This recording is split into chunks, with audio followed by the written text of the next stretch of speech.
Tuition থেকে এলো, দুধটা খেয়ে আসি না, দুধ হলুদ দিয়ে খেয়ে যেতে বলেছিলাম। খেয়েছিলে? মিথ্যে কথা বলছো। খেয়েছো? আর আপেলটা খাওনি? জানি তো এরকমই, ডাক্তারের শরীর খারাপ হয়ে বাবা। সারাদিন সকাল থেকে না খাওয়া, এখন এইটুকু চিপস নিয়ে চলে। ডাক্তার বলে একটু সাবুর খিচুড়ি খাবে,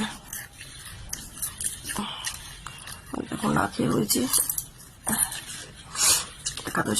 একাদশী পালন করা হয়, পুজো দিয়ে হবে, পুজো দিয়ে খাবো। আমার ওষুধটা খেতে হবে, আমার শরীরে পাচ্ছি না।